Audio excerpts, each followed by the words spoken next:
અમદાવાદ જિલ્લાના સાણંદ શહેર સહિત અન્ય ગ્રામ્ય વિસ્તારોમાં બકરી ઈદનો પવિત્ર તહેવાર ઉજવાયો હતો।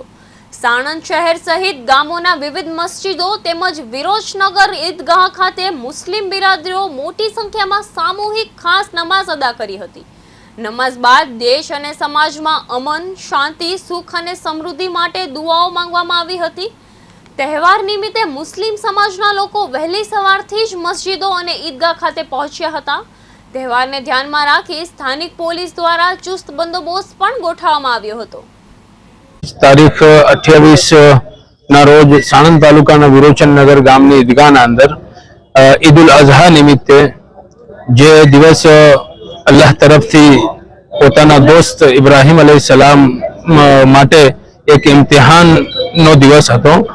જે ઇમ્તિહાનના અંદર ઇબ્રાહીમ અલૈહિસ્સલામ કામયાબ થઈ ગયા અને એ જગા અલ્લાહને એટલી પસંદ આવી કે આ દિવસને કયામત સુધી મુસલમાનો માટે યાદગાર બનાવી દીધો અને આ ઇબ્રાહીમ અલૈહિસ્સલામની સુન્નતને અલ્લાહ તાલાએ એટલી આ અમલને એટલો પસંદ કર્યો કે કયામત સુધી।